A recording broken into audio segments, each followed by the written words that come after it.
Bonjour à tous, bienvenue dans le débrief. Dans un pays comme le Maroc qui aspire à l'émergence et au développement, la situation des femmes, leur situation réelle, reste toujours aussi problématique, voire préoccupante, que cela soit sur le plan de l'égalité des droits, tous les droits, ou des violences auxquelles elles sont exposées, toutes les violences, le chemin est encore long.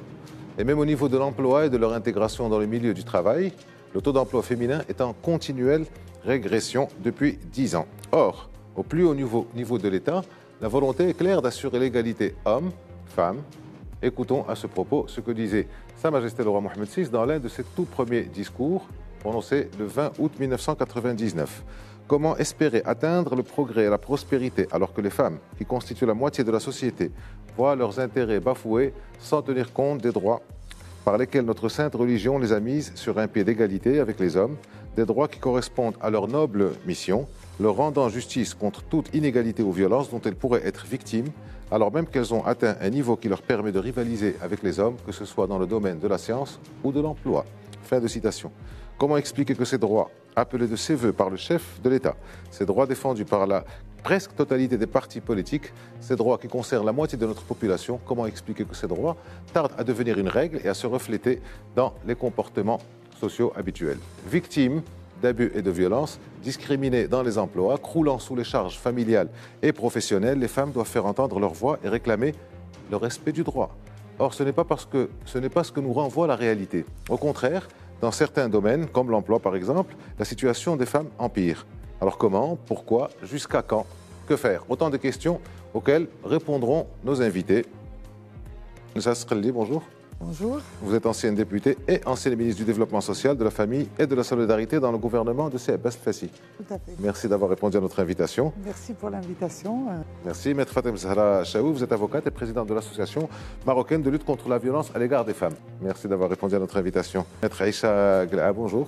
Bonjour. Vous êtes aussi avocate, vous êtes aussi ancienne députée et vous êtes présidente de l'Association marocaine des droits des victimes. C'est bien Exactement. ça?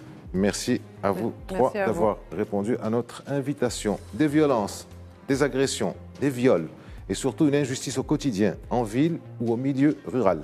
Voilà le sort des femmes au Maroc sans verser dans aucun alarmisme ou surenchère. Mais c'est la dure réalité. Je vous pose une question groupée, mesdames. Est-ce que vous vous reconnaissez dans ce constat et pourquoi? Je commence par vous, Maître Chaoui. Tout à fait, je me reconnais dans ce constat parce que, premièrement, en tant que citoyenne, deuxièmement, en tant que maman et femme, et troisièmement, en tant que militante.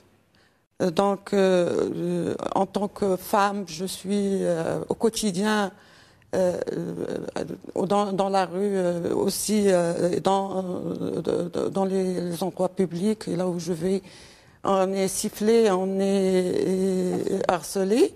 Nos filles, elles ont peur d'aller dans la rue, on a peur pour elles. Et surtout, les femmes les bénéficiaires de nos centres d'accueil, c'est là où nous vivons la réalité, vraiment la réalité de ce constat. Parce que les violences, elles sont là, elles sont en progression continue avec tout ce qui se passe, avec tous les acquis qu'aujourd'hui le Maroc, surtout sur le plan arsenal et des lois, avec tous ces acquis, avec tout ce qu'on a pu faire, le constat, il est là. L'harcèlement, il est de plus en plus fréquent. Non seulement la violence aujourd'hui, elle est dans les endroits publics, elle est, et quand je dis espace public, c'est-à-dire au travail, partout là où elle va, la femme, elle est harcelée, mais aussi aujourd'hui sur les réseaux sociaux. C'est un fléau aujourd'hui, ce que nous vivons. Donc, quand je dis en progression, c'est-à-dire même les méthodes ont changé. Donc aujourd'hui, nous avons un harcèlement sur les réseaux sociaux qui est très grave et je pense que plusieurs associations travaillent dessus. La loi, elle pénalise quelques infractions en relation avec cet harcèlement, mais le constat, c'est que tout est encore là. On vit tout le temps ce constat que vous avez fait au début. Nous le vivons au quotidien, nous le vivons à travers nos bénéficiaires, nous le vivons à travers nos enfants, nous le vivons au quotidien. Aujourd'hui, nous avons besoin de revoir beaucoup de choses. Et malgré un militantisme d'années, Madame Zasqali, nous d'années sur ce fléau, on n'est pas encore arrivé à, je ne dirais pas radier, je ne dirais pas à cerner, je ne dirais pas, mais on n'est même pas arrivé à minimiser. Je pense qu'aujourd'hui, il y a d'autres formes de violence. Il y a les formes de violence, ils ont un peu évolué parce que, comme je disais, les réseaux sociaux, avec les armes, aujourd'hui, nous avons des bénéficiaires qui sont victimes de violences, d'un certain nombre de violences que nous n'avons pas connues. Il y a l'existence du centre, il a existé pendant 25 ans. Et nous connaissons de plus en plus une montée et des méthodes nouvelles qui sont de plus en plus graves. Donc je laisse la parole. Merci Madame Sreli, à vous. On reste de ce côté-ci. Allons-y. D'accord, très bien. Écoutez, vous avez cité une phrase du discours d'un des premiers discours effectivement de Sa Majesté le Roi le 20 août 1999 qui nous a vraiment rempli d'espoir à un moment où nous considérions être dans les années zéro en matière de droits des femmes. Personnellement, je m'en rappelle. Les années zéro, avoir écouté ce passage en particulier. Oui, moi aussi je m'en rappelle et je me rappelle l'espoir énorme que cela a fait naître en nous de dire enfin on va sortir de l'exclusion des femmes de la participation politique. Il y avait 0,5 femmes au Parlement, il y avait moins de 0,3% dans les communes, de femmes qui étaient élues donc dans les communes et surtout dans le monde rural, elles étaient pratiquement absentes. Il y avait un code de la famille complètement inique. La question de la violence à l'égard des femmes commençait juste à émerger et à sortir du silence et nous avons vraiment d'immenses espoirs. Or, on a passé une première décennie du règne de Sa Majesté le Roi avec des progrès à l'échelle du combat extraordinaire qui a été mené par le mouvement féminin et par le mouvement pour les droits des femmes, dont le centre d'écoute pour les femmes victimes de violences que préside mon amie Fatem Zahra Chewi et où j'ai eu l'honneur d'être une des fondatrices de ce centre en 1995. Les associations qui ont vraiment déployé des efforts incroyables pour sensibiliser, visibiliser, plaider, proposer, etc. Et la volonté de Sa Majesté le Roi au premier plan, qui a fait qu'à partir de 2002-2003, il a commencé à y avoir des changements majeurs que nous avions beaucoup espérés, changement du code de la famille, code de la nationalité, l'engagement de stratégie nationale pour la lutte contre les violences à l'égard des femmes, plan d'action pour la lutte contre la violence à l'égard des femmes, même la budgétisation sensible au genre, qui est un instrument pour faire du budget de l'État un budget qui fasse des politiques publiques visant l'égalité, ça aussi c'était extrêmement important, et l'accès des femmes aux postes de responsabilité et de décision, le Parlement. Bon, on est rentré au Parlement de plein pied, quoique nous sommes encore bien en deçà des objectifs, même des objectifs du millénaire pour le développement. Disons, cette première décennie s'est très bien passée. La deuxième décennie, on a connu, c'est comme j'ai dit, comme on avait un verre vide qui se remplissait, et on était sur la bonne route, et puis à un moment donné, on s'est rendu compte que ce verre était fissuré, c'est-à-dire que tous les acquis étaient vidés de leur contenu. Regardez le code de la famille. On a dit que c'était une révolution tranquille, c'était formidable, c'était le monde entier, et nous-mêmes qui festoyons, enfin qui étions très très contentes de ce changement qui nous paraissait être un changement de fond. Regardez combien on a contourné ce code, et on est devenu par exemple le mariage des enfants qui continue à augmenter, la polygamie qui continue, la tutelle, les inégalités en matière de tutelle légale des enfants au profit uniquement de l'homme qui vraiment crée des injustices énormes, la perte de la garde des enfants en cas de divorce. Regardez le code pénal avec les problèmes de l'avortement, les problèmes des relations sexuelles hors mariage et des inégalités. Bon, tout ça fait que nous sommes en train de revenir au point zéro et on n'aimerait pas ça parce que la réalité est plus Alors complexe justement, que ça. peut-être que sur le plan institutionnel, vous avez cité les chiffres de la représentation féminine dans les années 90 et à la fin des années 90, au début des années 2020, il y a un changement sensible, clair, mais c'est au niveau peut-être social ou sociétal que ça pose problème. Alors, on passe de l'association de lutte contre la violence à l'égard des femmes. Et une fois qu'elles sont victimes de violences, eh bien, elles deviennent victimes. Et vous êtes la présidente de l'Association marocaine des droits des victimes. Est-ce que vous vous reconnaissez aussi, si vous vous laissez quelque part en aval, pardon, est-ce que vous vous reconnaissez dans ce constat? Un constat assez bien terrible. sûr, je rejoins Lalla Nzaha et Lalla Fatem Zahra aussi sur ce constat. C'est sûr et sincèrement, c'est la réalité. de la femme marocaine maintenant, des femmes violentées et des femmes victimes des abus sexuels. Parlons pas juste de la femme en tant qu'associative, en tant que présidente de l'Association marocaine des droits des victimes, parce que l'association s'occupe de toutes souches, soit les hommes, les femmes, les enfants, mais puisque parlons de sujets qui concernent la lutte contre le viol ou la violence à l'égard des femmes, je peux dire que avec les statistiques, même officielles, qui disent que 70%, plus que 70% des femmes sont victimes de violences. Ça, malheureusement... Toute violence confondue, 70% des femmes marocaines. Plus, oui.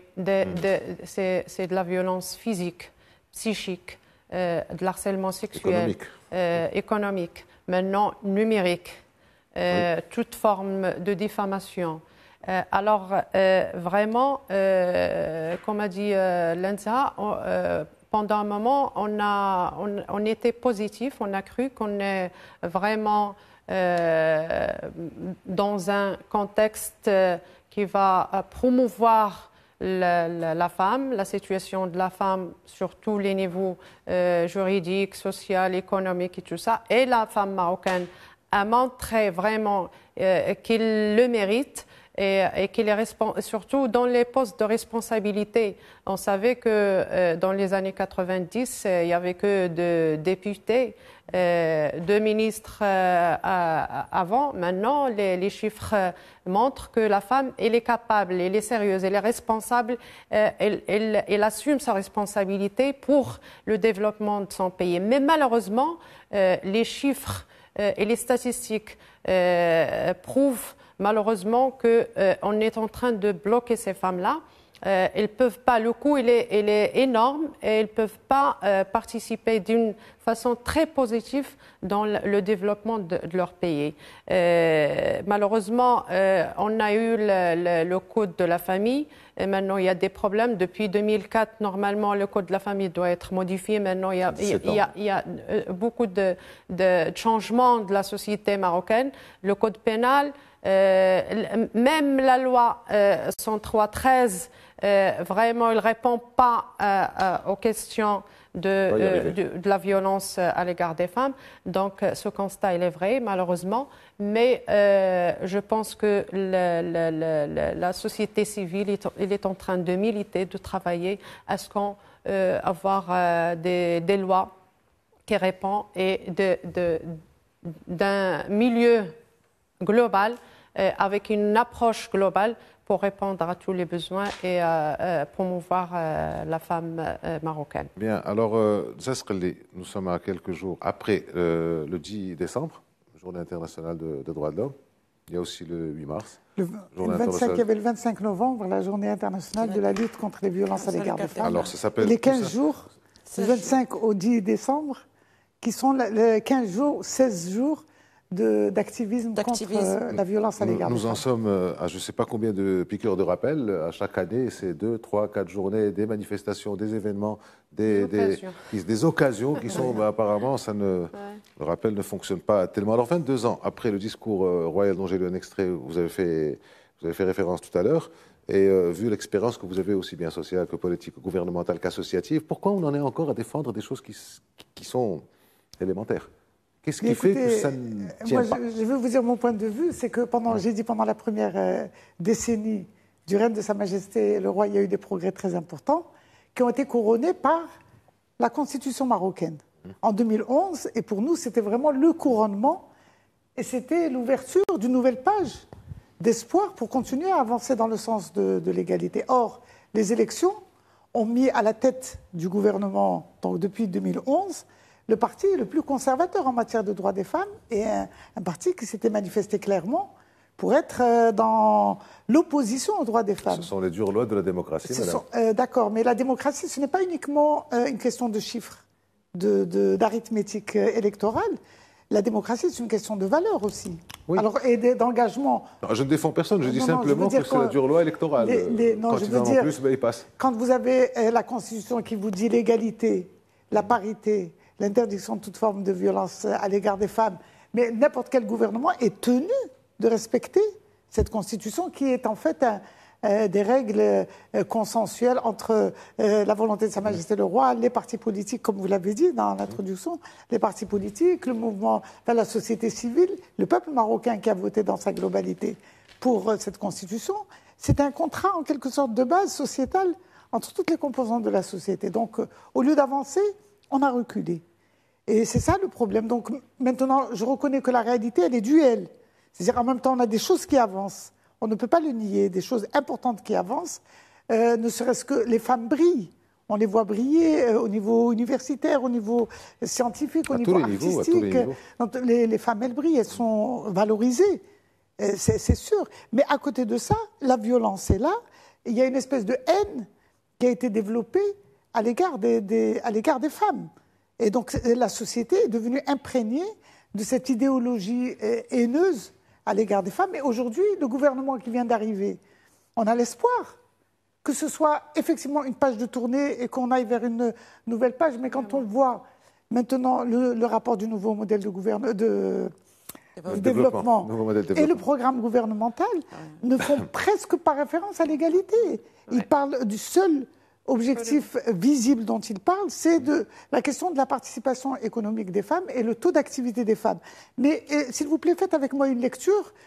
En 2000, nous étions à 30% de taux d'activité des femmes. Aujourd'hui, nous sommes à moins de 20%. Alors notre objectif, c'est quoi? Notre objectif, c'est de revenir à ceux où nous étions en l'an 2000. Donc revenir, c'est ça notre objectif. Et comment on va y arriver si on ne lutte pas contre les violences à l'égard des femmes? Si on ne met pas l'accent sur la protection des femmes contre la violence? C'est une nécessité. Comment aussi... parce que les femmes, d'une part, elles sont arrivées au poste de responsabilité de décision, mais d'autre part, elles subissent des violences, même sur le plan politique, parce que, par exemple, le fait que les femmes, on ne les laisse faire qu'un seul mandat parlementaire, ça, c'est une extrême discrimination. Enfin, c'était la liste nationale, c'est devenu la liste régionale. C'est un mode de scrutin. C'est un peu normal aussi. C'est la seule porte par laquelle rentrent les femmes. Regardez avec moi, c'est la seule porte. Le Parlement est là, il y a la grande porte pour les hommes qui peuvent revenir autant de fois. On reviendra à la politique. On reviendra. Et il y a la c'est petite les hommes porte qui décident pour les listes nationales ou les listes régionales. On a eu des talents très importants au sein du Parlement, des talents féminins, mais on leur dit tu passes une seule fois et tu t'arrêtes. Qu'est-ce que ça veut dire?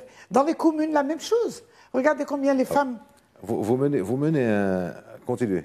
Non, je veux dire juste, il y avait une loi qui obligeait disons, les élus à mettre des femmes dans les bureaux. Et en leur disant... en disant la loi disait il est nécessaire de mettre en place des listes avec des femmes. Ils ont trouvé le moyen d'interpréter Yata'ayyen comme quoi ce n'était pas une obligation et ils ont triché en empêchant les femmes d'arriver dans les bureaux. Et vous êtes là pour mener votre combat et pour mener vos combats. C'est un crime contre notre développement. On va revenir un peu à la violence. Quand même, c'est important parce que vous avez dit du 25 novembre au 10 décembre, il y a une quinzaine de jours d'action. Voilà, on a dépassé droit de l'homme avec un H majuscule, donc ça inclut aussi les femmes. Alors Aïcha Gla, maître Gla, vous êtes donc la présidente de l'association des droits des victimes. Les victimes donc de viol, de violence, et pendant que les jugements passent, elles sont toujours attaquées, vilipendées, harcelées moralement. Comment vous expliquez ça et pourquoi la société continue de réagir comme ça, d'après vous? C'est vrai qu'on n'arrive pas à accepter, surtout les femmes, qu'elles dénoncent les abus sexuels. On est vraiment dans une société conservatrice. On est toujours dans une société. Et le phénomène conservateur est toujours là, et surtout c'est cette dernière décennie. Vous avez vu le débat sur la loi 103-13 et comment on a pu va en parler juste après avec Maître Chaoui. Oui, à la fin sortir une loi avec tout ce qu'il a vraiment, surtout des dispositions qui ne servent pas la femme. La femme qui a eu heureusement le courage pour dénoncer des abus sexuels, elle est mal vue et maltraitée dans la société marocaine.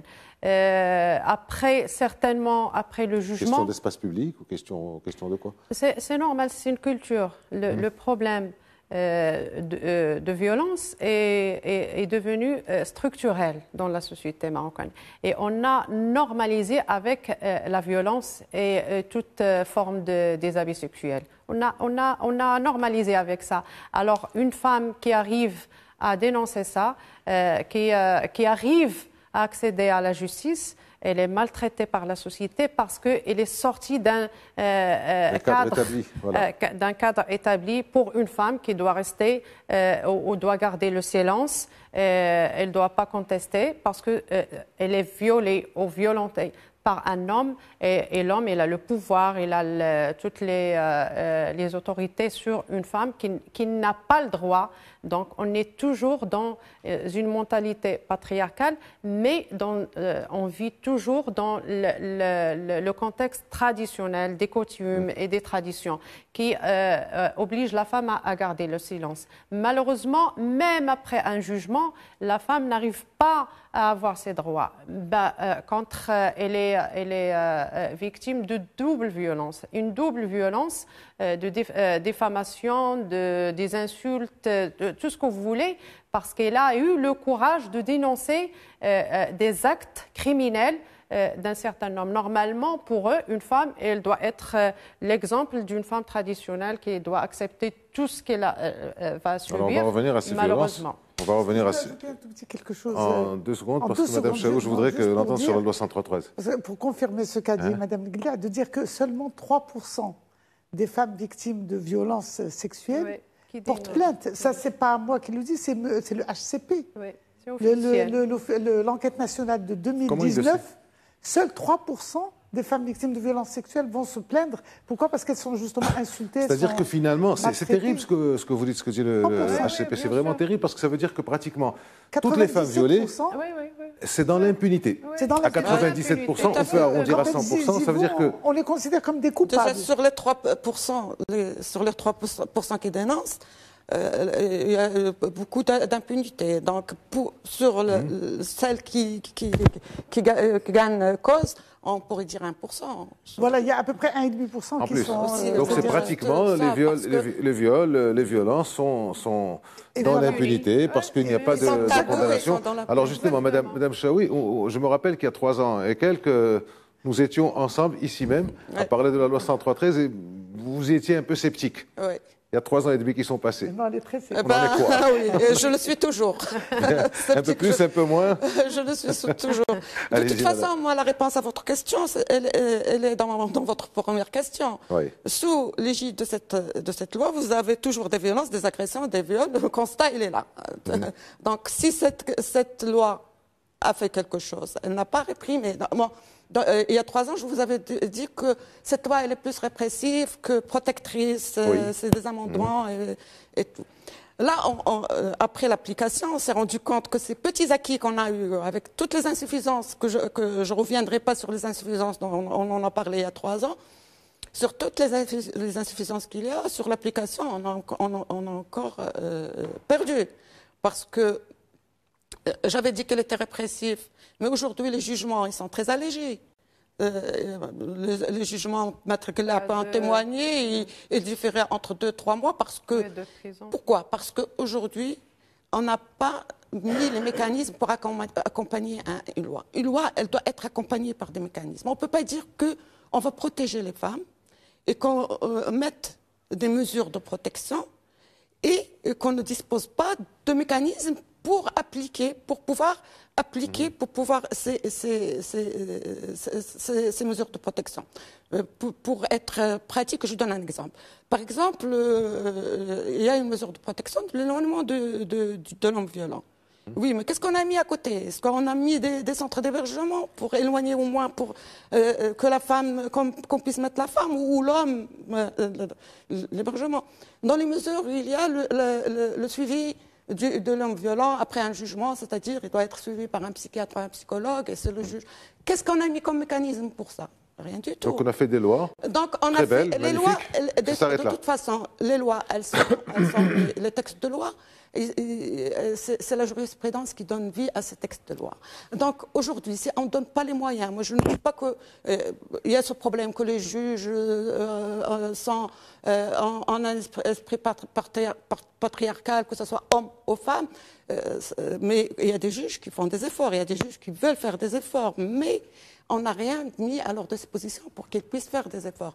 Donc aujourd'hui, sur ces petits acquis, nous, on s'est dit, après 3 ans, la question, c'est qu'on a aujourd'hui une loi contre les violences à l'égard des femmes, de lutte contre. Des amendements sur le code pénal, une loi, mais la nomination est là. C'est l'acquis. C'est vrai qu'il y avait des mesures que nous avons applaudies, nous avons critiquées. Non, ce que je voudrais vous poser, Madame Maître Chaoui, excusez-moi, c'est...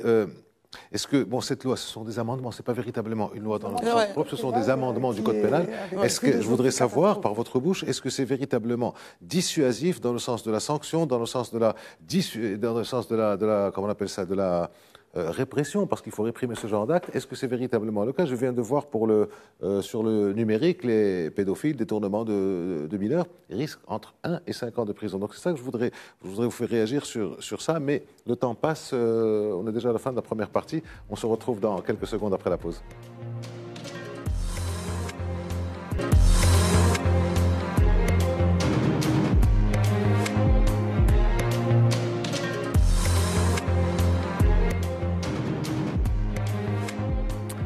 Bonjour et bienvenue dans la deuxième partie du débrief. Pour celles et ceux qui nous rejoignent, nous parlons donc de la situation, des femmes, violence, viol, droit, respect du droit, avec donc Maître Fatem Zahra Chaoui, Maître Aïcha Gla et Madame Zaha Sqali. Juste avant la pause, Maître Chaoui, je vous posais la question de est-ce que cette fameuse loi 103-13, est-ce qu'elle est véritablement dissuasive?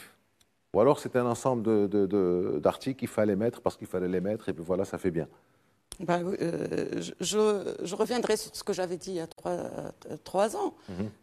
Comme j'ai dit, nous avons critiqué cette loi, nous avons applaudi ce qu'il y avait à applaudir, mais nous avons quand même critiqué. On le dit, on le redit, ce n'est pas une loi, parce qu'elle ne répond pas aux normes internationales d'une loi, elle ne répond à rien du tout. C'est des amendements en code pénal qu'on a appelé loi, et de toute façon, dissuasif ou pas, vous avez le constat il est là, vous avez, comme je vous disais, même sur le côté répressif que nous avons dit au moins, il y a le côté, vous savez que le viol, il peut être puni jusqu'à 30 ans. Est-ce que vous avez déjà non, une punition dans ce sens? Nous avons des punitions sur le viol de 6-7 mois. S'il y a poursuite... De combien? De 6-7 mois à 1 an, s'il y a poursuite. Donc, même ce côté répressif, de toute façon, je l'avais dit il y a 3 ans, je le redis, les femmes n'ont pas besoin, et nous qui travaillons directement avec les femmes, n'ont pas besoin d'écrouer leur mari. Elles ont besoin de protection. Et sous cette loi, si vous avez remarqué, et sur les réseaux sociaux aujourd'hui, on voit la violence, comme je disais tout à l'heure, elle est partout dans les réseaux sociaux. Et la protection, on n'a pas pu protéger les femmes jusqu'à présent. Je vous donne un exemple, comme je vous dis, comme je suis une femme de terrain, je vous donne un exemple. Juste après la promulgation de la loi, il y a eu le dossier de la pharmacienne qui a été tuée par son mari. Après avoir déposé 3 plaintes, elle est où la protection quand on va déposer 2-3 plaintes et qu'on n'est même pas protégé? Elle a dû être protégée par son frère qui a été aussi blessé. Et vous faites quoi en tant qu'association, en tant que droit des victimes? Vous faites quoi contre ce genre de choses? C'est-à-dire, voilà une personne qui a averti, qui a tiré la sonnette d'alarme 3 fois et qui se retrouve tuée. Quand elle vient vers nous, parce que toutes les femmes qui sont victimes de violences ne viennent pas vers les associations, on essaie, et ce n'est pas notre rôle. Alors, vous faites quoi contre les organismes qui ont reçu les plaintes? Parce qu'il y a des organismes, il faut dire les choses telles qu'elles sont. Ce n'est pas notre rôle de les protéger, mais notre rôle, c'est de plaider. Notre rôle, c'est de les accompagner. Notre rôle, c'est de les aider. Et pourtant, nous faisons des fois, c'est nous qui les protégeons. Donc, c'est nous qui les mettons dans des centres centres d'hébergement, pour les éloigner. C'est les associations qui font ce rôle, alors que c'est le rôle de l'État, ce n'est pas notre rôle. Nous, alors, normalement, juste pour conclure, nous, normalement, notre rôle, c'est de déclencher l'alarme, de plaider pour l'amélioration de la situation de la femme. Et on aimerait ne faire que ça. Mais aujourd'hui, les centres d'écoute, les centres d'hébergement, les associations, c'est elles qui font en sorte de protéger les femmes et de les aider, de les accompagner. Alors, je rajoute pour une seconde, je rejoins Maître Chaoui concernant la loi vraiment qui sanctionne 103.13 qui sanctionne. C'est pas juste, même le code pénal, il a des sanctions qui arrivent jusqu'à 30 ans de prison ferme. Mais le problème, c'est pas juste que le côté sanctionnel, mais il faut aussi une approche globale, comme j'ai dit toujours, et je le dis toujours, en ce qui concerne la protection. Parce que quand on légifère, on ne va pas attendre à ce que le parquet général, je pense, elles n'ont même pas l'infrastructure pour recevoir toutes les femmes victimes de violences et de violences sexuelles. Le tribunal, vraiment énorme de dossiers, les juges n'arrivent pas à gérer le nombre des dossiers de viol et de violence. Aussi, chez la police, les gendarmes, je veux dire que quand on légifère, on doit mettre une infrastructure vraiment et un vrai budget pour sensibiliser, pour protéger et après pour sanctionner. Alors, maître Gla, non, pas du tout. Je reviens à vous. Maître Gla a dit que quand on légifère, il faut assurer tout un package. Bien sûr. Maître Chaoui dit que ce n'est pas le travail des associations. Les associations sont là pour accompagner une structure qui existe. Alors, est-ce que vous pensez que la politique, l'État, la loi, le gouvernement peuvent changer les choses, et si oui, comment? Mais oui, bien sûr. Écoutez, le code pénal, depuis tout à l'heure, je l'ai au bout de la langue. Vous savez, le viol, comment c'est classé dans le code pénal marocain? C'est classé non pas comme une atteinte ou un crime contre les femmes ou contre l'intégrité physique des femmes. C'est les crimes et délits contre l'ordre des familles et la moralité publique. C'est tout. Contre la moralité publique. Donc l'objectif du code pénal n'est pas de protéger les femmes, il est de protéger la moralité publique. Donc une femme qui va se plaindre, elle dérange la moralité publique parce que son mari, l'homme... Quelqu'un qui viole une femme discrètement dans un coin, il n'a rien fait parce que c'est pas l'ordre.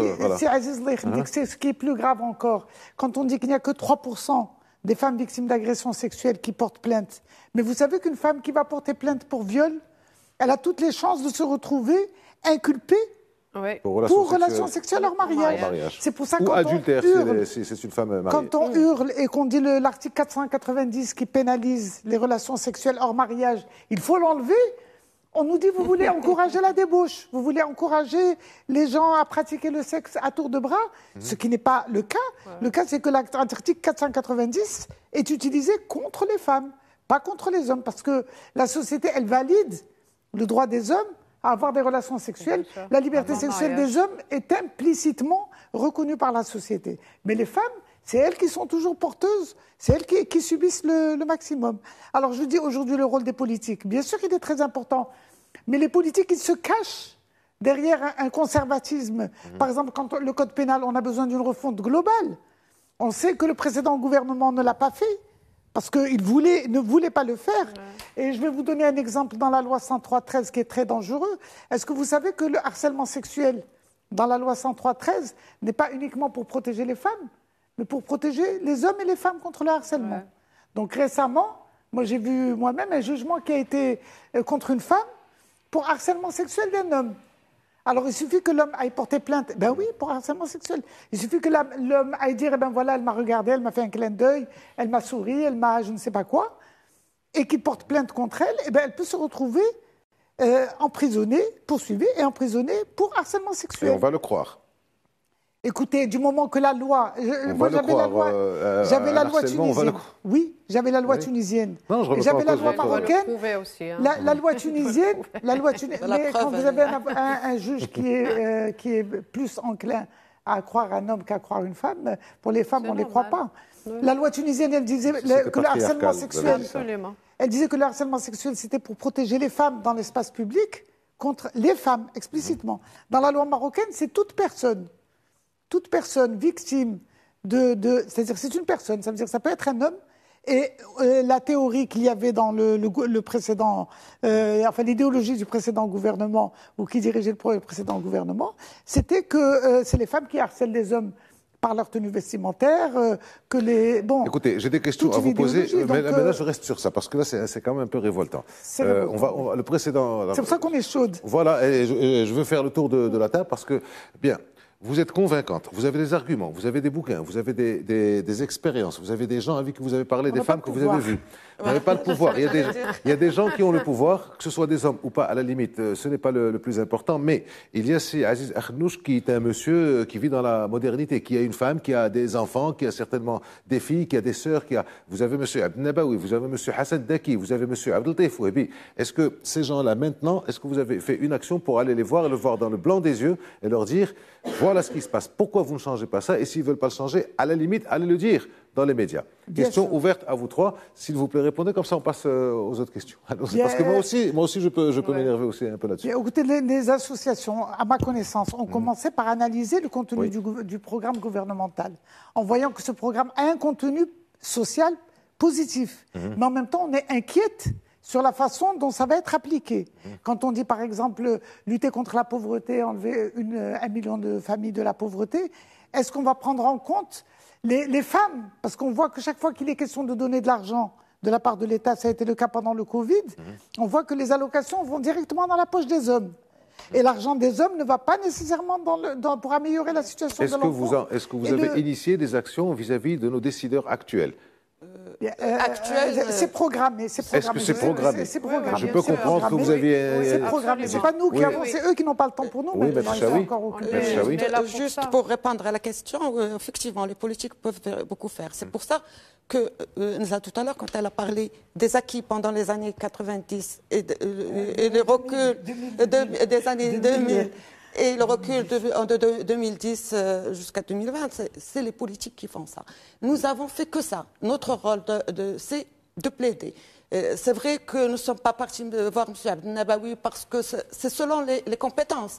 On va voir le chef de gouvernement, on va voir le ministre de la Justice, on va voir la ministre, dans le temps, la ministre de Solidarité. Donc on n'a fait que ça. Pour la loi 103-13, nous sommes l'association qui plaidait depuis 2004 à ce qu'on ait une loi cadre contre les violences à l'égard des femmes. On n'a pas été... oui, mais une loi adéquate.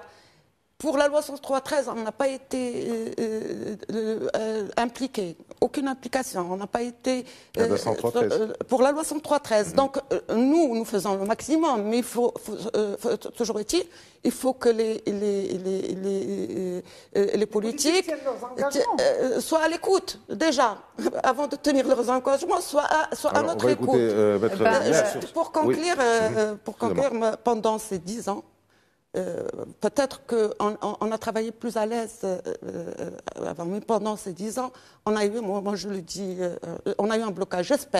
J'espère que aujourd'hui, les décideurs seront à notre écoute. L'approche participative doit être voilà, qu'il y ait une approche participative avec les associations, mais toutes les associations, parce que, en soi-disant, on disait que on consultait des associations. Une sorte de débat national, en fait. Une sorte de débat national. C'est ça. Non, pas de débat. L'approche participative avec les associations. Parce que débat national, on nous renvoie toujours vers les religieux, vers non, ça c'est facile. Mettre on veut la société civile. Moi, je pense qu'on n'oublie pas la vérité, la participation de la société civile dans tout ce que la femme, maintenant, a acquis comme avantage au niveau juridique, économique et social.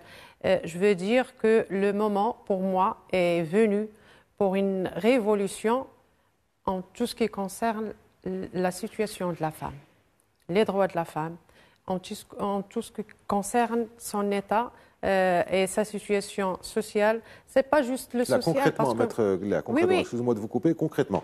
Concrètement, il y a une nouvelle équipe qui est là gouvernement, elle vient d'être élue, même pas, désignée même pas 3 ou 4 mois. Donc, on est dedans parce qu'on a vécu une régression à tous les niveaux. Une régression vraiment qui a touché... Sa Majesté a changé la tête du Conseil supérieur. Il y a plusieurs mois déjà. Il y a Maître Hassan Daki, il y a Maître Mohamed Nabawi, chacun dans ses fonctions, qui sont là peut-être pour sensibiliser c'est Abd Nabawi ou c'est Moulay Hassan Daki qui change les lois. C'est pas des décisions. C'est d'abord une application. C'est le gouvernement. Normalement, on doit avoir d'abord dans l'application, c'est l'autonomie de la justice. Le juge, c'est lui. C'est pas c'est Abd Nabawi qui va donner des instructions pour les jugements.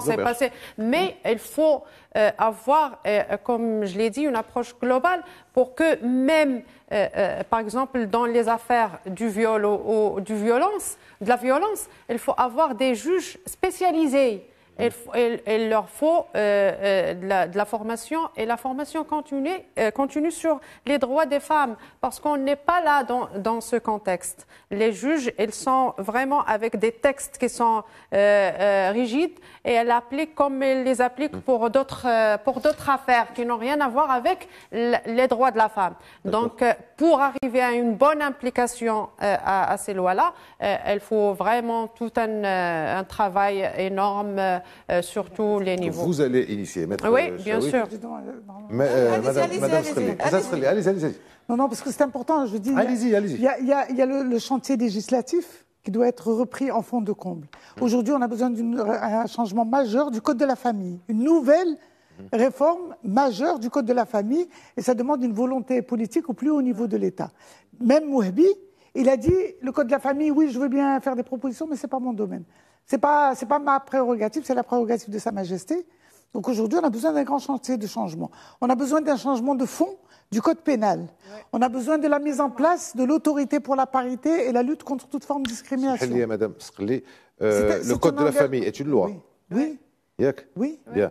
Le Parlement est en charge de changer les lois. Exactement. On laisse Sa Majesté faire ce qu'il a à faire. Oui. C'est un peu facile de dire ça. C'est ce qu'il a dit, parce que vous m'avez dit concrètement. Moi, c'est pas moi la ministre de la Justice. Non, excusez-moi, il y a une majorité. Je prends ces déclarations. Qualifiée de 2 tiers.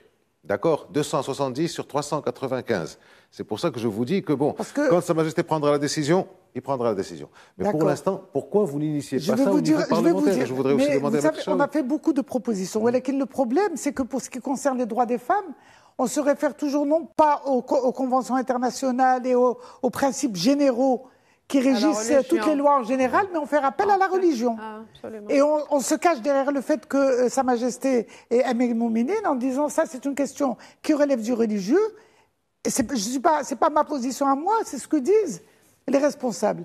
Et on a besoin de l'autorité pour la parité et la lutte contre toute forme de discrimination, la PALD, qui n'a pas encore vu le jour. Donc on a besoin de remettre en question la loi 103-13. Parce que c'est le code pénal, il faut revoir sa philosophie, il faut revoir le contenu de... Mesdames, avant... Donc il y a le législatif. Pour Madame Chaoui. Il y a au niveau des politiques publiques aussi, on a besoin des politiques publiques justes. Parce que les politiques publiques sont inégales. On est parmi les derniers de la classe en matière de discrimination homme-femme dans les politiques publiques et dans l'accès aux richesses. Regardez les femmes sous les liettes. Elles ont eu une loi qui les a autorisées à bénéficier de ces terres collectives. On n'a pas mis l'égalité, on a dit qu'ils ont droit de bénéficier, chacun les hommes et les femmes, de ces terres collectives. Et après, ils ont mis un décret d'application qui disait qu'il y avait la condition d'être résident donc les femmes, on sait qu'elles se marient et qu'elles vont ailleurs.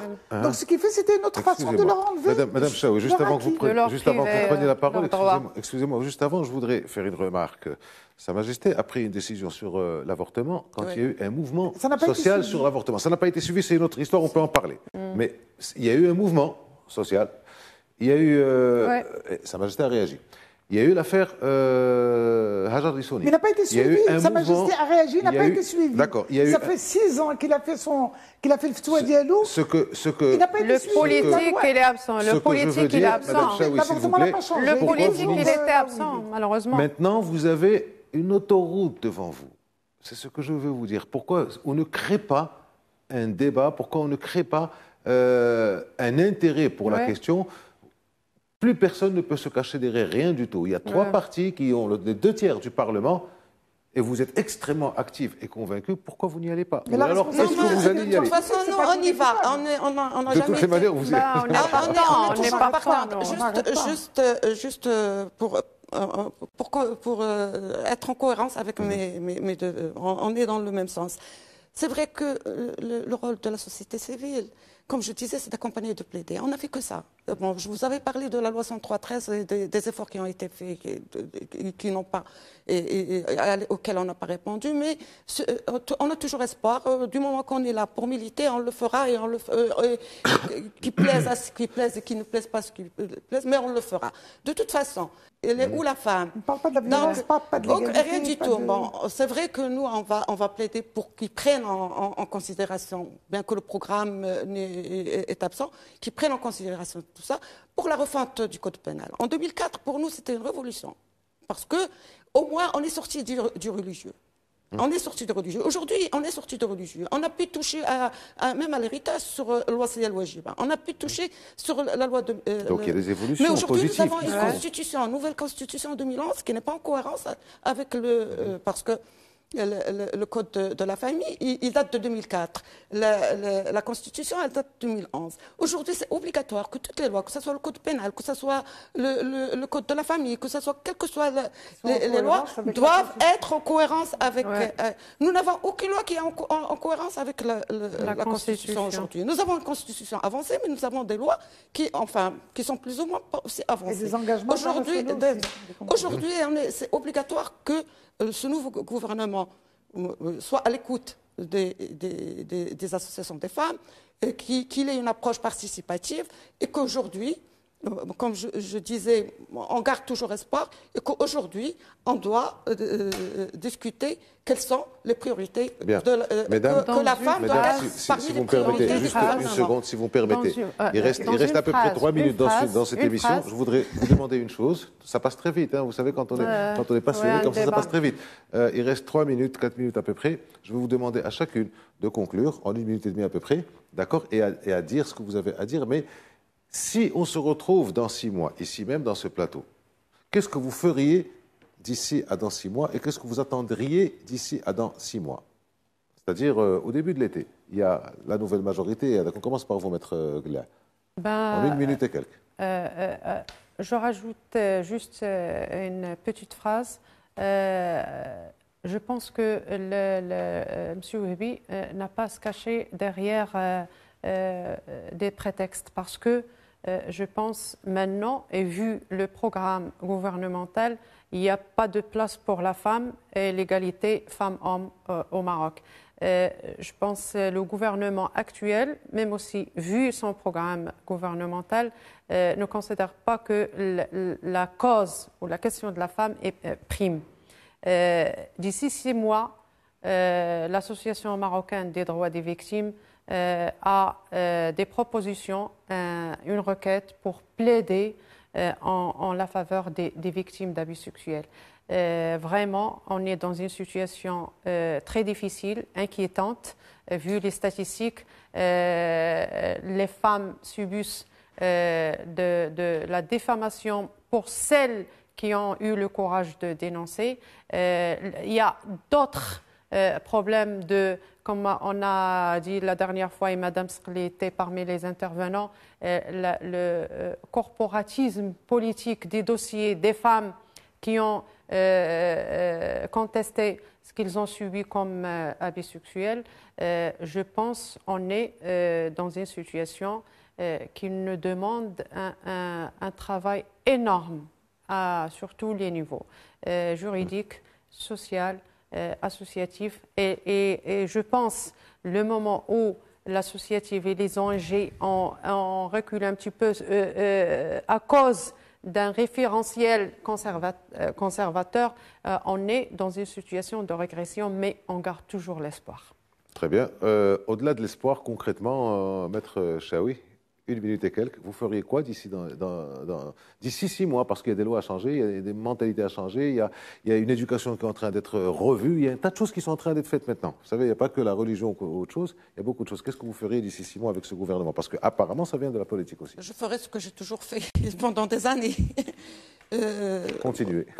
Continuer notre combat, essayer de rattraper ce que nous avons perdu, essayer de reprendre nos plaidoyers, si nous avons des gens à l'écoute, mais dans 6 mois c'est court, hein, parce que par expérience je sais que dans 6 mois ça ne va pas le faire, parce que pour avoir un rendez-vous avec un ministre, il faut des mois pour présenter un mandat, parce que le process des plaidoyers, il passe par plusieurs process. Il faut un accompagnement, il faut aller voir les ministres, il faut aller voir les parlementaires, il faut préparer un mémorandum. C'est tout un travail. Donc, dans 6 mois, ça m'étonnerait qu'on arriverait à quelque chose. Mais on fera ce qu'on a toujours fait.